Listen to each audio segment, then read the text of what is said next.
Há uma projeção que haverá, se todas elas cumpridas, uma redução de 17% das emissões até 2035. E a gente tem visto cada vez mais empresas colocando metas, né, de ser neutras em carbono ou de reduções de carbono. E isso a gente tem percebido o avanço. Então, pode não estar acontecendo na velocidade que a gente gostaria e nem do que a ciência estava dizendo para a gente fazer, mas que essas evoluções estão acontecendo sim.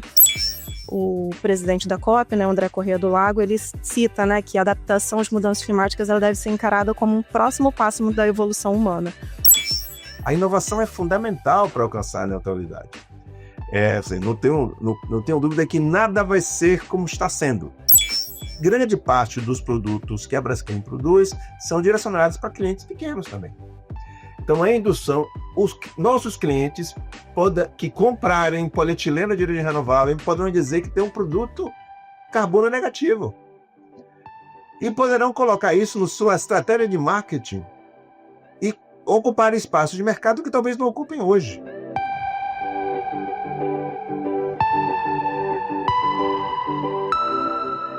Fala pessoal, eu sou Yuri Campos e hoje a gente vai falar sobre a Conferência das Nações Unidas sobre as Mudanças Climáticas de 2025, ou COP30, que vai acontecer entre os dias 10 e 21 de novembro em Belém, no Pará, ou seja, começando semana que vem para quem está ouvindo esse episódio na semana do lançamento. A COP é o principal fórum global onde governos, empresas, academia e sociedade civil se reúnem para negociar políticas climáticas, metas de redução de emissão de carbono, adaptação e financiamento às mudanças climáticas. As decisões tomadas nesse fórum tendem a gerar efeitos de longo prazo e impactar diretamente as ações de indústrias e políticas públicas. Um exemplo disso é o Acordo de Paris, em 2015, elaborado na COP20, que foi um marco da diplomacia climática buscando restringir o aumento da temperatura global abaixo dos 2 graus até 2100. Esse acordo, inclusive, completa 10 anos agora e deve ser revisado durante o encontro.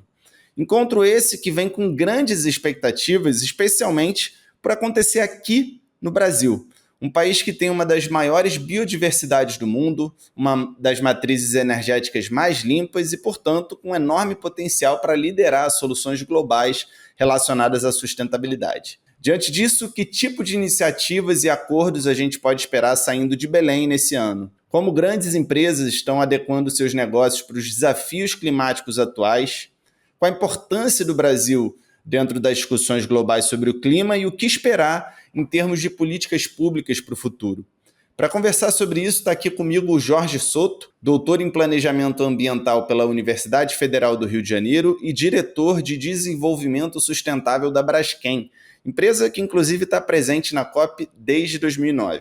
Fala Jorge, ou Soto, né? Fala Soto, tudo bem? Muito obrigado aí pela disponibilidade, bem-vindo ao Lab de Tendências. Olá Yuri, um prazer estar com você, com Renata e uma honra poder conversar com você e com seus ouvintes. Maravilha. Está aqui comigo também, como o Soto já adiantou, Renata Rocha, mestre pelo Programa de Práticas de Desenvolvimento Sustentável pela Universidade Federal Rural do Rio de Janeiro e especialista em sustentabilidade na Firjan. Tudo bem, Renata? Bem-vinda ao Lab de Tendências. Oi, Yuri. Oi, Soto. Um prazer estar aqui com vocês falando desse tema que é tão importante para a gente, que é a COP30, né? Boa, eu queria começar então falando um pouquinho sobre essa edição. O que vocês estão esperando, como é que estão as expectativas de vocês aí para a COP30 e o que deve ser discutido lá que precisa necessariamente desde já estar no radar das empresas. A gente pode começar com você, Soto. Tá bem. Primeiro, a expectativa é que está acontecendo no Brasil, né? O Brasil busca ser um player que potencializa o multilateralismo como uma forma de resolver os problemas e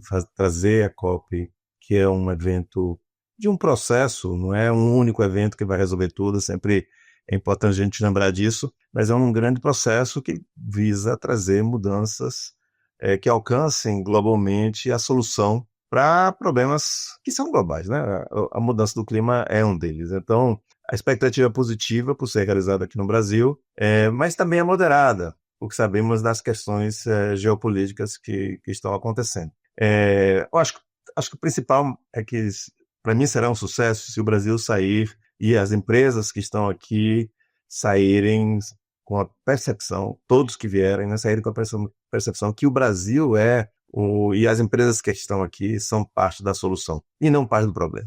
Eu acho que é o que todos nós que estamos trabalhando isso há tanto tempo vemos como uma grande oportunidade para o desenvolvimento deste país, a questão climática, levando nossas soluções para o mundo. Então vamos ver se isso de alguma forma fica mais firme e assim sairemos todos com um caminhar endereçado para o desenvolvimento. Boa. Dentro disso tem muita coisa que a gente vai explorar ainda ao longo da conversa, né? E principalmente é muito bom ter você aqui como diretor da Braskem, uma empresa que tem aí várias iniciativas, né, de biopolímeros, iniciativas para reduzir emissões de carbono. Então a gente vai explorar como é que essas grandes empresas estão fazendo isso, temáticas relacionadas à economia circular, transição energética.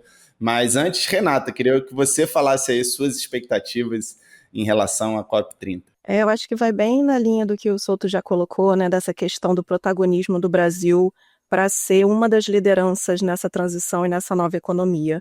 Né? A gente tem aqui no nosso território um dos principais biomas do mundo, né, maior em extensão do mundo, com enormes potenciais, tanto para os povos tradicionais, né, quanto para as empresas, para a gente explorar e trabalhar essa biodiversidade com responsabilidade e procurando aí promover essa transição para uma economia de baixo carbono, né.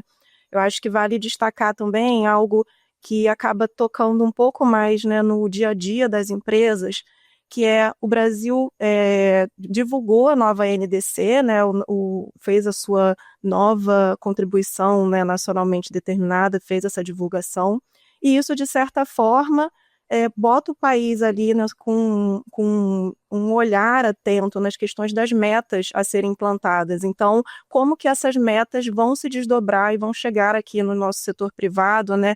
Principalmente aqui no estado do Rio, a gente tem uma certa sensibilidade porque nós temos muitas indústrias que são de difícil abatimento, então como que isso vai se desdobrar? A gente, né, teve ano passado a aprovação da lei do mercado de carbono, mas como que a gente vai estabelecer essas metas de redução, né? Então trazendo um pouco também para esse olhar um pouco mais, né, do dia a dia, do que a COP se desdobra para as ações das empresas. E um outro assunto que eu estou acompanhando, que eu acho que é bem interessante também, que está ganhando bastante fôlego nessa COP, é a questão da adaptação, né? Então, como que vão ser estabelecidos esses indicadores, como que eles vão ser construídos, de que forma que indicadores globais que também precisem fazer sentido a nível local, né? Como que vai se dar essa discussão, eu acho que isso também é bem importante. Só para reforçar, o que é NDC? Souto, você me ajuda nessa, que eu acho que você também tem mais conhecimento, né? Você comentou, né, contribuição nacionalmente determinada em inglês, né? Ou seja, quais são os compromissos que cada país assume, isso vem do Acordo de Paris, né?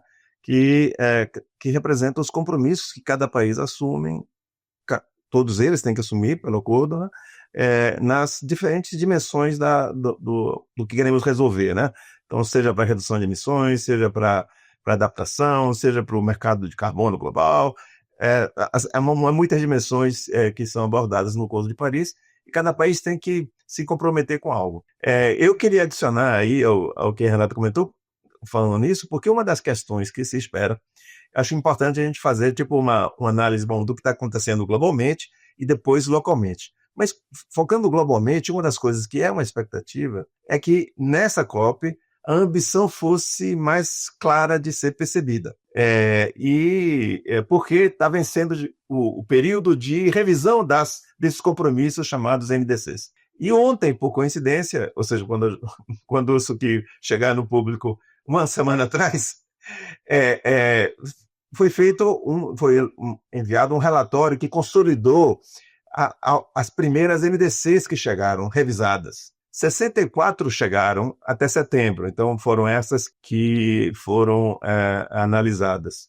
E nessa consolidação, acho que tem uma boa notícia, mesmo com esses 64 apenas, lembrando que são mais de 190 países, há uma projeção que haverá, se todas elas cumpridas, uma redução de 17% das emissões até 2035 em relação a 2019. Então, uma das coisas que muita gente que não acompanha de perto diz, mas esse negócio demora muito, não dá tanto resultado, mas se nós olharmos com mais parcimônia, o Brasil teria, por exemplo, política nacional de mudanças do clima, se não tivesse um acordo global, não teria, provavelmente, né? Porque é um problema global. Então, de fato, tem impactos, como a Renata comentou.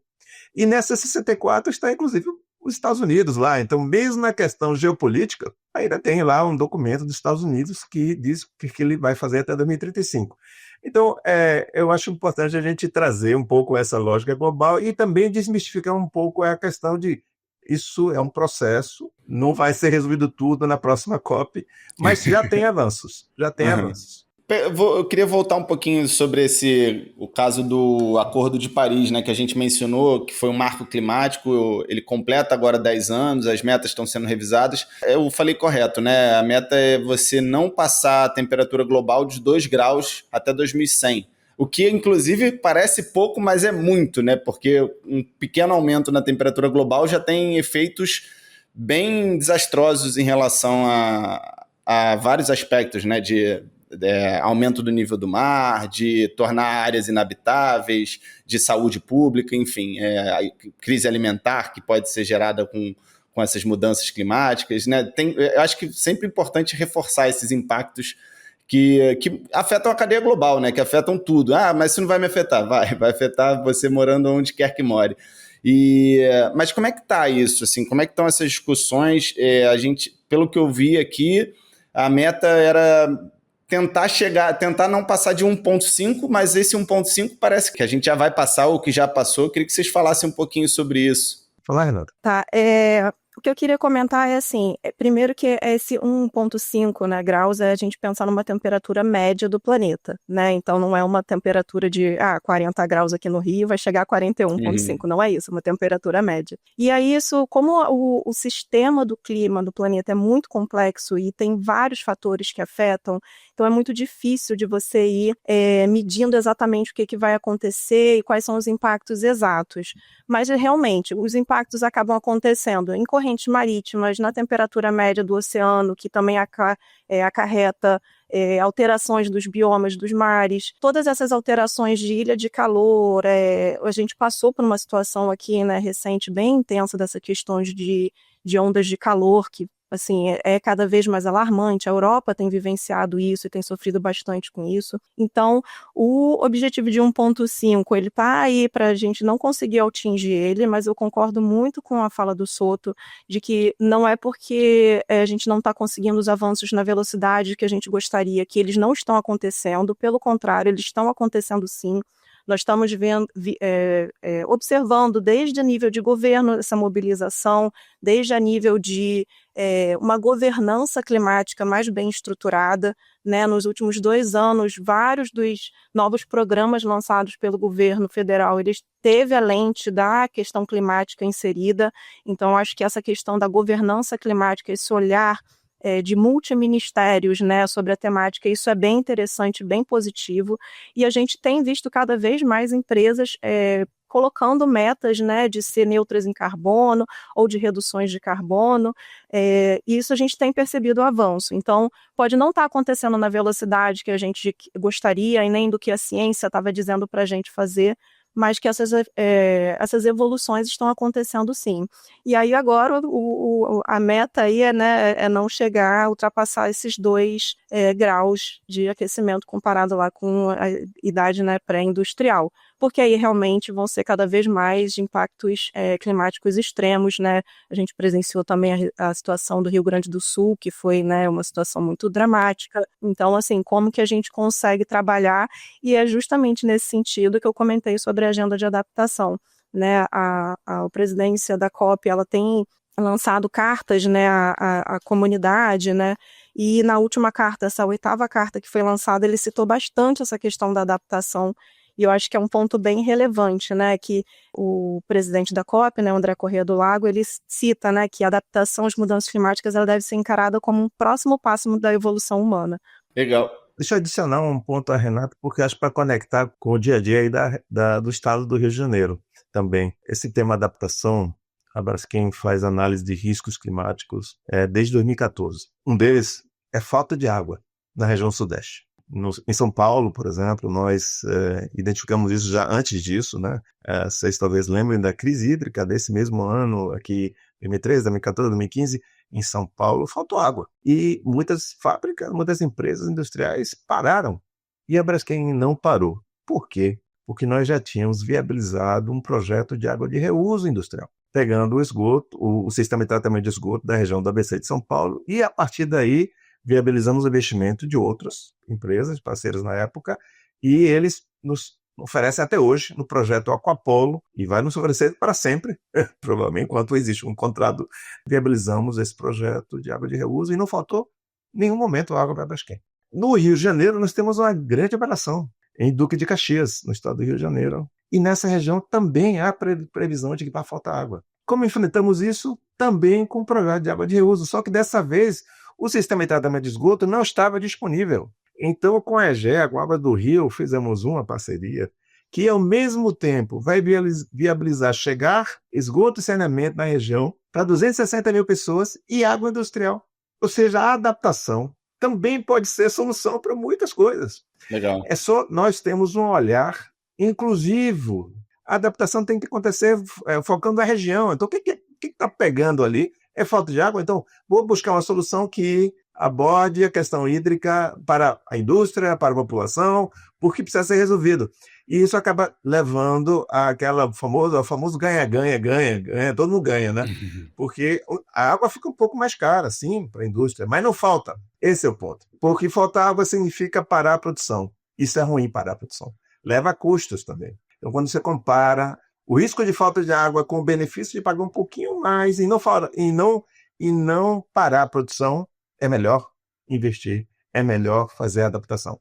Então, esse é o tipo de ação que correlaciona com o dia a dia do Estado e da indústria, que provavelmente muitos ouvintes estão relacionados a isso. Soto, eu queria voltar um pouquinho no que a Renata estava falando em relação às empresas se comprometendo, né, com metas climáticas. A Braskem tem uma meta climática ambiciosa, né, que é chegar na neutralidade de carbono até 2050. Eu queria que você primeiro explicasse um pouquinho o que é a Braskem, para quem não está tão familiarizado ainda, que certamente, né, a maioria das pessoas devem conhecer minimamente a empresa. Explicar um pouquinho que produtos vocês desenvolvem e como que vocês devem chegar a essa meta aí de neutralidade nas emissões de carbono até 2050. Bom, primeiro falar um pouco sobre a Braskem, então. A Braskem é a maior empresa produtora de resinas termoplásticas das Américas, incluindo América do Norte, América Central e América do Sul. Produzimos polímeros, resinas termoplásticas, chamadas polietileno, polipropileno, PVC, esse tipo de produto. Um deles nos tornou conhecidos no ambiente de sustentabilidade, que é o polímero de origem renovável, que chamamos Polyethylene I'm Green Bio-Based. Por que em inglês? Porque esse produto é exportado para mais de 40 países. E com esse produto, a Braskem se tornou o maior produtor mundial de biopolímeros. Então, é isso que nós fazemos, né? E o que faz com esse produto? Só para ter uma ideia, porque é bem interessante, biopolímeros. Agora, eles são usados aonde? Assim, a gente tem acesso aqui em alguma coisa que a gente nem sabe? O polietileno, polipropileno e PVC são os produtos, junto com o PET, né, os polímeros mais utilizados no dia a dia das pessoas. As garrafas de PET, eu acho que todo mundo sabe, até tem esse nome, né, acabou tendo esse nome, mas a Braskem produz uma das matérias-primas que é utilizada na produção de PET. O polietileno é utilizado em tubulações de distribuição de água, já que estamos falando em água, aquelas tubulações azuis, grandes, grossas, de parede grossa, que leva água para muita gente, por exemplo. É utilizado em embalagens também, de forma geral. O polipropileno serve muito para a indústria automobilística, por exemplo. PVC serve muito para também sistemas de tratamento de água, distribuição de água, mas aquelas tubulações menores, normalmente. PVC serve também em bolsas de sangue para a saúde. A maior parte dos plásticos são produzidos com esses polímeros que eu citei, né? A maior parte dos plásticos. Então, no final, provavelmente vocês estão sentados em cima de um termoplástico que a Braskem produzia a matéria-prima. Então, ou vestidos com algo que tenha sido produzido pela Braskem. Então, isso é o que a Braskem faz. Para que isso aconteça, para que essa produção aconteça, nós somos uma empresa ou um setor, quando aí já indo para o setor químico ou petroquímico, que é conhecido como hard to abate. Por que tem esse nome, difícil de abater? Por quê? porque reduções de emissões dos processos produtivos, desse tipo de processo que eu acabei de descrever, é mais difícil porque tem a reação, né, a reação química, tem uma sobra e que essa sobra é utilizada para gerar energia. Essa sobra, né, o que não é transformado da matéria-prima no produto final, portanto, queimado para produzir energia. E, normalmente, a fonte dessa matéria-prima é fóssil. Portanto, nós, inerentemente ao processo, emitimos CO2 no processo atual. A Braskem, entendendo isso, já desde 2008 faz suas mensurações, trabalha para reduzir as suas emissões. Só para vocês terem uma ideia, entre 2009 e 2020, a Braskem trabalhava com o objetivo de reduzir a intensidade das suas emissões. O que significa isso? O volume de emissão por tonelada de produto. Naquele período, nós reduzimos 17% a intensidade das emissões. Isso equivaleu a ter evitado a emissão de 30 milhões de toneladas de CO2 equivalente. É como se mede a emissão de um gás de efeito estufa. Em 2020, começamos a discutir como seria a nossa próxima fase, e aí decidimos ter meta de redução em valor absoluto. Não é mais a intensidade, ou seja, não é mais a emissão dividida pelo volume de produção, mas redução em valor absoluto independente do nosso crescimento. E queremos crescer, obviamente, né? E aí nos comprometemos, ou definimos o objetivo de longo prazo de redução de 15% das emissões. A partir de 2021, começamos a trabalhar nisso. Já estávamos trabalhando, tá? É meio que uma continuidade de trabalho, e fico muito feliz em lhes dizer que já reduzimos mais de 1 milhão de toneladas de emissões de gás de efeito estufa nesse período de 21 a 24. Como? Aí, com a melhoria da eficiência dos processos, principalmente o lado da eficiência energética, né?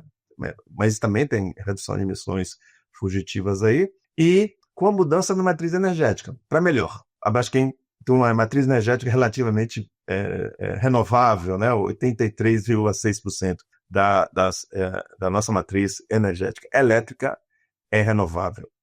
Isso considerando que temos operações, como eu falei, no Brasil, México, Estados Unidos, e adicionalmente temos na Alemanha também. Você considerando tudo isso, 83,6% é muito bom. E aí vem para o lado da neutralidade, né? Isso será insuficiente para alcançarmos a neutralidade. Então, nós também fizemos e desenvolvemos, e aí, conectado com o que eu comentei do biopolímero, esse produto, ele é praticamente mágico. Eu estou falando aqui para ele tira CO2 da atmosfera, absorve CO2. Como é que um produto pode absorver CO2 da atmosfera? É só o processo de produção, utilizar uma matéria-prima renovável, ou seja, uma matéria-prima é uma planta que cresce tirando CO2 da atmosfera. Todas as plantas fazem isso. No nosso caso, é a cana-de-açúcar. A cana-de-açúcar é transformada em etanol. Esse etanol é transformado em polietileno. Esse produto é estável.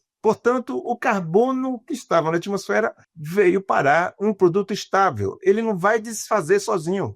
Ele não vai biodegradar. Ele vai ficar ali enquanto ninguém deu um destino para ele. Então, ele poderia ser queimado, pode ser enterrado, ou pode ser utilizado durante muito tempo. Por exemplo, eu falei das tubulações de água que vão ficar debaixo da terra ali, distribuindo água durante muitas décadas. Pra vocês terem uma ideia, eu tenho comigo grãos do primeiro lote de produção desse produto lá em 2010. Ainda estão comigo e vão ficar muito tempo comigo, que eu não vou me desfazer dele, porque é uma relíquia, é um museu. Então, concretamente, o CO2 estava na atmosfera, veio parar num produto útil. Então, esse é o milagre, entre aspas, do polietileno. E você pode fazer contas. Você pode fazer quanto é que está ali de CO2, vou lhe dizer, 2,12 toneladas de CO2 para cada tonelada de produto está ali absorvida.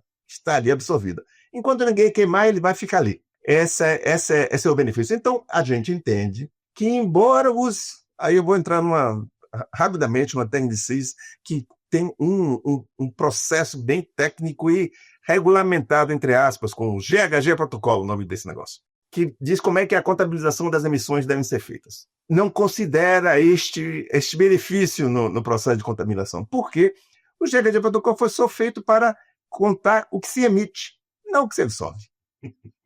Então, concretamente, ainda precisamos fazer ver ao mundo que tem esse tipo de solução e que uma contabilização adequada para absorção seria necessária. De qualquer maneira, a gente entende que até 2050 o mundo vai enxergar isso, porque nós estamos atuando para que o mundo enxergue isso. Entendemos que a nossa redução, somada com as remoções, poderão alcançar a neutralidade. Nós pretendemos aumentar a produção desse produto. Legal. Até hoje, de 2010 até 2024, essa produção desse produto absorveu 4,6 milhões de toneladas de CO2 da atmosfera. Isso se um carro fosse dar a volta em torno da Terra, seriam 1 milhão de voltas em torno da Terra. Nossa Senhora. Então, concretamente, tirou bastante CO2 da atmosfera.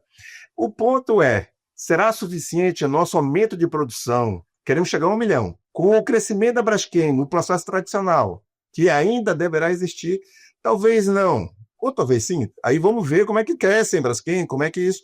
Mas entendemos que a redução, mais a remoção, graças a esse processo todo que eu descrevi, pode ser que nos leve à neutralidade. Se não levar, o que estamos fazendo? Tem uma terceira possibilidade, que é fazer o que é chamado de Carbon Capture Storage and Utilization, que é um nome difícil para dizer, você vai, em vez de fazer uma rota como a que eu descrevi, pegar o CO2 que está na atmosfera, retirar da atmosfera de alguma forma, ou retirar de uma emissão de CO2 de uma fábrica, etc., transformar esse CO2 em matéria-prima para fazer outro produto químico.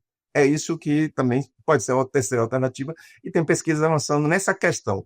Mas, sinceramente, redução mais absorção via biopolímeros ou bioquímicos pode ser uma bela mistura para a gente alcançar a neutralidade. Posso só comentar um pouco? É fantástica essa história e ouvir, né, toda a trajetória da Braskem aí como um exemplo, né, de uma empresa que está avançando, né, nesse processo da economia de baixo carbono.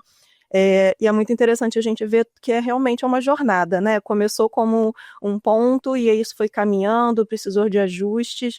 E isso eu acho que leva também a gente a tocar um pouco em outro assunto que perpassa a COP, né? Não é exatamente um assunto oficial a ser debatido, mas que sempre perpassa, que é a questão também de financiamento, né? Porque para a gente conseguir fazer toda essa transição, toda essa transformação, né, que o caso da Braskem aí é bem expressivo, precisa de investimento em tecnologia, em capacitação de pessoas, em possibilidades de você conseguir ali um recurso para destravar, né, alavancar essas novas tecnologias, abrir novos mercados.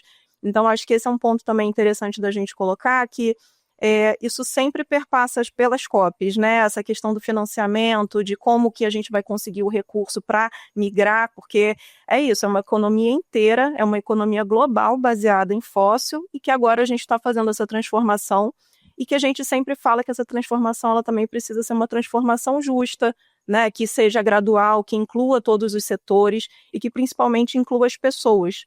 Até porque a gente está falando de uma nova economia que a gente não quer repetir questões e problemas da economia anterior, que é questão de desigualdade, né? Então a gente quer que essa nova economia ela seja feita, pensada também nas pessoas. Então como que a gente capacita essas pessoas, dá dinheiro para pequeno negócio, para ele também se desenvolver, para ele também se adaptar, né? Porque esses novos negócios eles também vão estar inseridos em um mundo diferente, né? Com essa necessidade de adaptação. Então isso tudo precisa de recurso financeiro. E da onde vai vir esse recurso? Como que a gente vai conseguir acessar isso tudo? São sempre algumas questões que a gente sempre está bastante ligado, né? Particularmente setor privado, a gente está sempre de olho nessa questão também do financiamento. Excelente ponto, Renata. Acho que a gente podia, talvez aí, não sei, Yuri, a gente está aqui, Renata e eu, só um seguindo o raciocínio do outro, né? Talvez queira entrar nas questões das políticas públicas, porque concretamente o que a Renata acabou de dizer é fantástico. Para que isso tudo aconteça, precisamos de políticas públicas. No nível global, estamos discutindo a COP, mas localmente também precisa. E realmente os que vão fazer funcionar são os locais, porque as globais são indutoras e facilitadoras, talvez. Mas as locais, vale a pena a gente discutir. Mas vai em frente com sua que você quer trazer aí com sua próxima pergunta. Vai lá. Não. Eu acho ótimo que vocês vão se complementando. Eu só vou voltar um pouquinho o ponto aqui para a gente não perder também um pouco do que você estava falando da Braskem, que eu acho que é interessante saber qual que é o papel de grandes empresas, né? E aí o caso da Braskem para fomentar essas soluções mais sustentáveis em toda a cadeia, né? E aí como que isso impacta também pequenas empresas, empresas que são fornecedoras, e queria que você falasse sobre isso e também sobre qual que é a percepção dos stakeholders em relação a essas iniciativas que vocês vêm desenvolvendo e todas essas metas que são colocadas aí de neutralidade de carbono. Enfim, aí a gente está falando de stakeholders, tanto os consumidores quanto acionistas, quanto também essas empresas menores que estão envolvidas em todo o processo de produção. Tá bem. Eu vou deixar a Renata falar dessa lógica dos pequenos, porque eu queria trazer a questão dos grandes aí, como você acabou de comentar. A Renata comentou o Sistema Brasileiro de Comércio de Emissões, né? Serão obrigados a entrar no sistema, tem que emitir 25 mil toneladas ou mais por ano. A Braskem emitia em 2020 mais ou menos 11 milhões de toneladas, só para vocês verem assim, a diferença de volume, né? Então, concretamente, para a empresa como a Braskem, que falamos em milhões de toneladas, precisa de ações que peguem 1 milhão de toneladas, né? A gente reduziu 1 milhão entre 2021 e 2024. Então, essa é a lógica. Ou centenas de milhares de toneladas. Então, a lógica da Braskem é identificar os casos e as formas de reduzir em volume significativo. Então, por exemplo, né, uma parceria que temos lá em Alagoas, que fizemos para a produção de bioenergia, energia a partir de biomassa. Essa parceria feita lá, a gente garante a compra do vapor e da energia gerada, vai reduzir 150 mil toneladas. Uma outra parceria feita no ABC, também focando a eficiência energética, a eletrificação de grandes equipamentos. Essa parceria vai reduzir 100 mil toneladas. Então, esse é o tipo ou já está reduzindo, aliás. Esse é o tipo de iniciativa que a Braskem olha e obviamente, tem que focar nos grandes, porque precisamos reduzir e chegar na neutralidade. Então, não é com volume incremental que você consegue isso. Você consegue isso com grandes projetos interessantes, embora a melhoria contínua leve a melhoria de alguns milhares de toneladas, aqui e acolá, isso ajuda. Mas, assim, o que vai fazer a transformação mesmo são os investimentos nesse tipo de parceria de maior porte e nos novos desenvolvimentos tecnológicos. A inovação é fundamental para alcançar a neutralidade. Assim, não tenho dúvida que nada vai ser como está sendo. Estou falando, né, num mundo neutro de emissões de gás de efeito estufa, não pode ser como está hoje, né? Então, não vai ser assim. Então, tem que inovar os processos, tem que desenvolver novos produtos. A Braskem tem mais de 350 pessoas trabalhando em inovação e tecnologia nesse processo, nessa lógica de desenvolvimento de novos processos, novos produtos, para que o futuro seja carbono neutro e também economicamente viável, porque não adianta nada a gente ter um produto e não vender esse produto. Legal. Também, essa é a lógica de contribuição da Braskem, desenvolvimento, aí coloca um produto no mercado. Só que, no início, esse produto é mais caro. Aí voltamos à questão das políticas públicas. Precisa ter demanda para produtos mais sustentáveis, porque, infelizmente, é mais barato produzir de forma linear e da forma tradicional. Esse tipo de produto é mais fácil, porque já tem uma experiência tecnológica de escala. Se você tem em 2010, quando lançamos nossa primeira planta de polietileno de origem renovável, 200 mil toneladas de capacidade. Os processos tradicionais são de 1,5 milhão de toneladas. Então, o custo associado ao investimento por tonelada de produto é muito maior no produto novo do que no produto já tradicional. Então, há digamos assim, uma competição injusta com a novidade. Então, temos que continuar investindo em tecnologia para melhorar o processo, mas tudo isso precisa de uma indução de demanda. E aí, infelizmente, algumas empresas se comprometem a reduzir suas emissões e a Braskem aparece como uma possibilidade de solução. Porque se o nosso produto traz uma menor pegada de carbono, eles se beneficiam das suas emissões nos seus produtos, porque as emissões deles também levam em consideração o que nós produzimos. Então, concretamente, essa é a nossa forma, e aí isso cabe, aí chega para fechar nos pequenos. Grande parte dos produtos que a Braskem produz são direcionados para clientes pequenos também. Então, a indução, os nossos clientes que comprarem polietileno de origem renovável poderão dizer que tem um produto carbono negativo. E poderão colocar isso na sua estratégia de marketing e ocupar espaços de mercado que talvez não ocupem hoje. Essa é a nossa contribuição, entre aspas, para os menores clientes. Boa. Porque eles poderiam se diferenciar com produtos nossos desenvolvidos que têm uma pegada de carbono menor. É claro que também tem uma relação com todos os outros fornecedores também. De qualquer maneira, como eu falei, na lógica com os fornecedores, a gente olha muito mais para a Petrobras da vida do que para um fornecedor que tem uma menor impacto no nosso processo. De qualquer maneira, estamos sempre de olho como fortalecer a nossa relação com eles, como engajá-los, como fortalecer a gestão dos riscos, como, por exemplo, na questão da nossa matéria-prima renovável, que é o etanol. É um setor que entra no lado agrícola, que às vezes é acusado, não no nosso caso, porque felizmente fazemos uma gestão adequada na relação com os fornecedores deles e com nossos, né? É acusado de riscos em não cuidar adequadamente da questão ambiental, não cuidar adequadamente da questão social. Felizmente não é o que acontece com nossos fornecedores, nem com os fornecedores deles, mas no geral é porque há uma gestão. Mas às vezes há esse tipo de acusação. Então nós estamos de olho e fazemos uma boa gestão, mas eu diria, Yuri, que é muito importante escala. É um dos grandes desafios, né? E aí olhar para esses fornecedores com o potencial de escala é muito importante. Eu queria só comentar, Yuri, alguns pontos. Claro. Primeiro, ressaltar como é interessante o uso, né, e recorrente o uso da palavra parceria, né? Eu acho que isso também está muito alinhado com essa proposta de transformação dessa economia, né, dessa visão de que para a gente alcançar o objetivo, a gente tem que ter parceria, a gente tem que caminhar conjunto. Citando de novo, né, o presidente da COP30, André Corrêa do Lago, né, ele tem falado muito dessa questão da cooperação entre os países, mas também cooperação em diferentes níveis, né? Então, cooperação também a nível das empresas, a nível da sociedade, como a sociedade pode cooperar também para que a gente consiga ir caminhando em direção a essas metas, né, atingimento dessas metas climáticas. Um outro ponto que eu achei importante é justamente essa questão do acesso a recurso. A gente está debatendo a nível COP, novamente, nessa questão de financiamento, mas efetivamente a gente precisa saber como que a gente vai conseguir acessar esses recursos, né? Então, que uma das expectativas que se tem aí é que comece a ser estruturado esse passo a passo para que os países, né, os ministérios, os governos e as empresas consigam efetivamente acessar esses recursos que estão sendo levantados com foco aí para fazer essa transição da economia, né?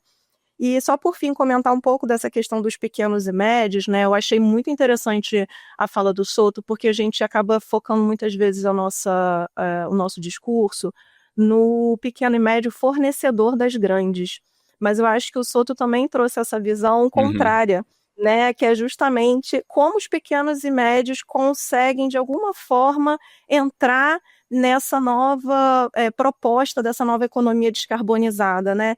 E aí eu acho que um passo a passo que é interessante de fazer, que não guardando as devidas proporções, né, foi o que a Braskem fez, inicialmente você precisa conhecer o que você está emitindo. Então, você entender quais são, né, o Souto citou ali a metodologia, que é a metodologia mais usada, né, do GHG Protocol, que você é uma ferramenta gratuita que está disponível na internet, você consegue acessar e colocar as suas informações e fazer a medição do quanto você está emitindo de gases de efeito estufa. Você consegue identificar quais são os seus equipamentos ou seus processos que mais emitem e pensar em ações para reduzir essas emissões. Então, pode ser que uma ação seja, como o Souto citou, a troca de uma matéria-prima que, né, por um biopolímero, né, por um bioinsumo, e aí você não vai ter, você vai ter uma diminuição da sua emissão. Então, acho que é só para trazer um pouco esse olhar também de um pequeno e médio que você consegue sim propor algumas ações e, de repente, sim, preciso de um investimento, preciso de alguma ajuda, mas, né, através de parcerias e através de você olhar com um olhar mais crítico para o seu processo, você consegue sim também contribuir. E como o Souto colocou, isso é uma questão de você consegue comunicar com o seu consumidor, você vai trazer um olhar diferenciado para o seu consumidor e, de repente, até abrir novas oportunidades de negócio, né? Exato, Renata. Só para vocês terem uma ideia, em oportunidade de negócio, infelizmente aqui no Brasil também temos clientes, né? Mas eu falei para vocês que exportamos para mais de 40 países. O polietileno de origem renovável, o nosso I'm Green Bio-Based Polyethylene, ele está em mais de 600 marcas no mundo. Mais de 600? Espalhados pelo mundo. Não, desculpa, mais não. Quase 600. Não é mais. Quase 600. Enfim, mas de qualquer forma, o número é enorme. Não, né? lógico. É muito grande. O número é enorme. Então vejam só o potencial desse tipo de solução. É enorme. Então o que acontece, infelizmente, é que custa um pouco mais. Então você tem que investir no marketing, tem que investir na mensagem. A mensagem que se leva, que este produto é a solução para a mudança do clima, absorvendo CO2, essa mensagem não é fácil de comunicar para o consumidor final. Mas, de qualquer maneira, já tem 600, aí quase 600 marcas utilizando aí, mundo afora. Então, é possível, não é? E, agora, infelizmente, aí vem um lado que voltamos às políticas públicas, né?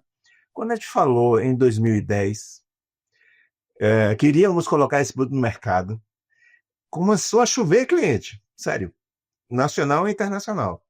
Fizemos as contas, iríamos ter demanda para 3 fábricas. Então, rapidinho, iríamos ampliar a fábrica. Só veio a ampliação em 2023. Nossa, 13 anos depois. Por quê? 13 anos depois. Porque, assim, quando vai na hora H de fechar o negócio, quando o cara vê, vamos ter que pagar um pouco mais, né? Deixa eu pensar um pouco mais, aí deixa eu adiar, mas felizmente o NFCC e o seu processo, que exige maior ambição, porque é necessária a maior ambição, é benéfico para esse tipo de produto. Então demora um pouco mais, demora. Mas o futuro do meu ponto de vista, do nosso ponto de vista, né, a Braskem quer ser o líder global no assunto, né? É promissor. Ontem, por coincidência, seria daqui uma semana, semana passada, a Biquim lançou um estudo sobre como a indústria química vai alcançar a neutralidade de carbono do Brasil. E a boa notícia é que, usando biomassa, ou seja, o que nós estamos falando, usando também carbono reciclado, ou seja, reciclado de plástico, né? Usando a bioenergia com captura, isso tem um nome também meio complexo, chama BECS, BE, Bioenergy Carbon Capture Storage, que seria você utilizar a biomassa para produzir energia e a emissão disso ser colocada debaixo da terra. Que tudo isso tem uma grande possibilidade no Brasil, poderia colocar o Brasil como protagonista deste assunto, mundialmente falando, naquele futuro momento de neutralidade de carbono. E isso foi calculado. Então, é possível, sim, há uma visão do futuro positiva. A grande dificuldade que temos é como chegar lá. Porque, por enquanto, custa mais caro, e aí, obviamente, todo mundo vai pelo mais barato. Todo mundo não, porque eu já falei para vocês que a maioria das vendendo. Pessoas, né? A escala... A maioria das pessoas vai pelo mais barato, e nessa lógica, infelizmente, o tradicional produto, o linear, ocupa o mercado de uma forma mais ampla do que o mais sustentável. Então, o que precisamos são políticas públicas que fomentem a demanda. Eu ia entrar nesse ponto mesmo das políticas públicas. É possível esperar políticas públicas saindo da COP30 e também se tem alguns exemplos de políticas públicas que foram oriundas de discussões que aconteceram aí na COP, enfim, se tem alguns exemplos disso. Tá, a Renata me complementa, mas assim, de cara surgiu o Sistema Brasileiro de Comércio de Emissões, né? Essa lógica de comércio de emissões de gás de efeito de estufa é uma política pública que foi aprovada no ano passado, que facilita o movimento econômico para que a redução da emissão aconteça de uma forma mais eficiente, economicamente falando. Isso tem a ver com crédito de carbono? Isso, exatamente. Esse é o sistema brasileiro de comércio de emissões, de que gerará créditos, mas também tem o plano clima do governo federal, da estratégia de descarbonização da indústria, né? Que tem tanto mitigação como adaptação, com reduções futuras previstas que poder, quando esse momento chegar, não está previsto até 2035, mas de qualquer maneira, quando esse momento chegar, vai começar a surgir demanda por créditos ou demanda por as cotas, a transição das cotas fluindo de um lugar para o outro. Isso também traz uma eficiência econômica. Tem várias outras políticas que estão sendo implementadas neste governo, nesses últimos 2 anos, foi muito profícuo, muito profícuo. E aí, obviamente, tem sempre alguém com receio, porque, concretamente, olha só, o que acontece hoje produto mais barato é aquele que custa menos, mas esse que custa menos causa mais impacto. Essa é a realidade. Essa é a realidade. Essa é a realidade. Então, como se faz para que esse impacto seja inserido nos custos, para que esse produto mais sustentável compita melhor com esse produto mais tradicional? O nome disso é introdução das externalidades. E os créditos de carbono, o Sistema Brasileiro de Comércio de Emissões, é uma forma de introduzir as externalidades nos custos, e aí o futuro será a competição entre o que impacta mais e o que impacta menos será mais equilibrada, pelo menos, podemos dizer assim. Interessante. Esse futuro está sendo construído, isso está em andamento. Tudo isso é política pública porque não existe hoje isso acontecendo. Então, essas políticas públicas irão ajudar nesse movimento. E eu citei algumas outras, taxonomia sustentável do governo brasileiro. O que é esse nome também difícil, esse nome complicado, taxonomia?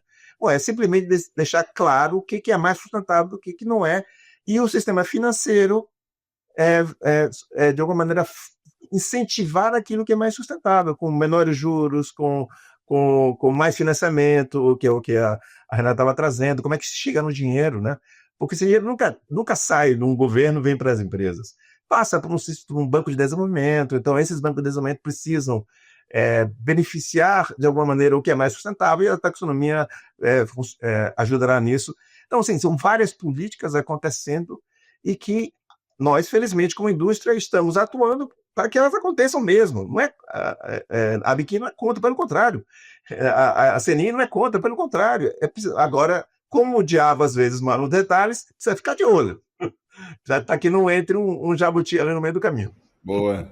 Essa parte da taxonomia sustentável brasileira que eu realmente ia citar, que foi um avanço, né, nessa questão, né, de trazer o mercado financeiro com esse olhar diferenciado e com critérios de sustentabilidade, e que, inserido nesses critérios, tem um olhar uma lente muito focada na parte climática, assim, né, então empresas que funcionem como transição para essa economia, elas vão receber maior, supostamente, né, pela taxonomia, maior apoio, maior incentivo, justamente para seguir nesse caminho que o Souto colocou, para que os produtos sustentáveis, né, que na verdade não é que eles não tenham um valor competitivo, eles não têm um valor percebido competitivo, né, porque realmente a externalidade dele não está ali sendo utilizada no valor econômico, né. E só trazendo também um pouco o olhar aqui para o estado do Rio de Janeiro, a gente já tem uma conversa ali com o órgão ambiental de estabelecimento de metas também setoriais, então de reduções aqui para o Estado, muito em virtude, né, desse desdobramento aí da ANDC, né, da Contribuição Nacionalmente Distribuída Determinada das metas climáticas. Então, as metas brasileiras é o que a gente chama de economy wide, né, elas são amplas da economia, elas não têm metas por setores, mas isso, de certa forma, quando você começa a desdobrar e ir internalizando a níveis estaduais, a gente acaba entendendo e percebendo uma necessidade de colocar metas por setores, e a gente está nesse momento justamente nessas discussões, até porque a gente precisa, também como o Souto colocou, né, é uma questão muito característica da localidade. O estado do Rio ele tem uma característica de produção que, obviamente, a gente depende bastante economicamente de um setor que é de difícil abatimento, que são de petróleo e gás, né? A economia do Rio depende muito desse setor. Esse setor é fundamental para o desenvolvimento econômico do Estado e a gente não pode, né, fechar os olhos para isso ou achar que a gente não vai trabalhar isso, não é essa a questão. Mas, ao mesmo tempo, você tem outros estados, o próprio Pará, né, o que vai acontecer a COP, que a característica dele é desmatamento, a principal fonte de emissão dele é mudança de uso do solo. Então, como que você consegue pensar nessas metas brasileiras, mas a contribuição de cada estado, de cada setor dentro desses estados? Eu acho que é um pouco também desses desafios que a gente acaba pensando, né, de como que a gente desdobra essas discussões que são a níveis globais, né, desdobrando aí para o nível mais local e para a realidade empresarial. Vamos para a nossa dica de ouro. E aí, Souto, Renata, eu queria agradecer demais a participação de vocês aí, adorei a conversa, muita coisa, muitos assuntos para a gente desdobrar, né? Daria para a gente fazer alguns outros podcasts só sobre isso, mas respeitando aqui o tempo também que a gente estabeleceu, a gente está chegando ao fim desse episódio, e aí queria pedir as considerações finais e uma dica de conteúdo, alguma coisa que vocês estejam lendo, vendo, ouvindo, que gostariam de indicar para a audiência. Quer começar, Renata? Vai lá, Renata. Então, eu posso começar. Primeiro, agradecer a participação aqui e a oportunidade de conversar sobre esse assunto que é tão apaixonante, né? A gente que se trabalha com sustentabilidade, a gente adora falar sobre isso, então é sempre muito bom. E de um conteúdo bacana que eu queria recomendar, vou fazer meu jabá. A Firjan está fazendo uma iniciativa muito legal de acompanhamento da COP30, né? A gente está com essa abordagem de a COP traz, né, os desafios e a Firjan está aí apontando as soluções. Então, acompanha a Firjan nas redes sociais, a gente está com um site específico para trabalhar a COP30, onde a gente dá dicas também e a gente vai tentar traduzir um pouquinho, né, desses temas tão complexos globalmente aí, mas tentar traduzir no que toca a realidade aqui do estado do Rio de Janeiro. Muito obrigada. E para quem é do Rio de Janeiro, vale lembrar que dia 25 de novembro a gente vai ter um evento presencial aqui na Casa Firjan, em Botafogo, no Rio, para falar sobre os desdobramentos aí da COP pós-evento, né? Vai ter um timaço também aí de especialistas do mercado, junto com especialistas da Firjan, para debater sobre isso. Então, vou colocar o link na sinopse do episódio, assim como o link também de outras referências que foram citadas aí ao longo da conversa. Souto. Eu vejo muitas coisas na minha cabeça, tá? Mas eu estou numa lógica de dizer que é oportunidade também. Porque, assim, há muito receio, pairando sempre no ar quando se fala no enfrentamento à mudança do clima, e não é sem motivo, né? As informações que a gente recebe da imprensa são os grandes eventos. Por exemplo, nesse momento está acontecendo o furacão lá no Caribe, mais um, Melissa, que passou pela Jamaica, tá chegando em Cuba, pelo Haiti, caramba, assim, e tem gente morrendo. Essa é a realidade. Tem gente ficando sem casa. Então, assim, as notícias que chegam são sempre pelo lado negativo. Mas se a gente olhar no mais longo prazo, com os dados na mão, você chega à conclusão que o ser humano está evoluindo. E tem um livro que eu li recentemente, eu dei para toda a minha equipe esse livro, que traz dados a respeito. E o nome do livro Não é o Fim do Mundo. É de uma autora inglesa, uma jovem doutora, chama Hannah Richter. Ela é uma pesquisadora-chefe de um site que ficou muito famoso também quando se fala em dados sobre o mundo, que é The World in Data, o mundo em dados. Assim, muita gente está utilizando, mas não sabe que ela que está por trás. E não é só ela, é claro, é uma equipe. E esse livro traz meio que um compêndio dos principais problemas do mundo e mostra, bom, realmente é um problema ou não é? E estamos evoluindo ou não estamos evoluindo? E indica até busca de solução. E aí eu tive várias surpresas interessantes. Mesmo que eu estou atento a essa questão, bom argumento, né? Então vale a pena lê-lo, tá bem? Boa dica, Souto. Até um comentário breve aqui sobre isso. A gente teve um grande evento na Casa Firjan recentemente, que é o Festival Futuros Possíveis, um evento anual que a gente organiza aqui. E o tema dessa edição era Reencantar o Futuro. A gente chamou a Hannah Richter para participar. Sério? Infelizmente, ela não tinha agenda. Não, ela não tinha agenda, então ela acabou não conseguindo. Ela não veio. Ela não veio. mas ela estava aí nos nossos radares justamente dentro dessa temática Reencantar o Futuro. Então você terminar com essa mensagem de otimismo e tal, acho que é bem bacana. Legal, legal. Mas se ela vier, por favor, não esqueça de mim. Pode deixar. A gente vai convidar mais vezes. Souto, Renata, muito obrigado. Muito obrigado a você que nos ouviu até agora. Lembrando que a conversa não encerra aqui. A gente está no Instagram, o @CasaFerjan, e quinzenalmente no seu agregador de áudio preferido para falar sobre o que você precisa saber hoje para estar cada vez mais preparado para o futuro. Até o próximo episódio.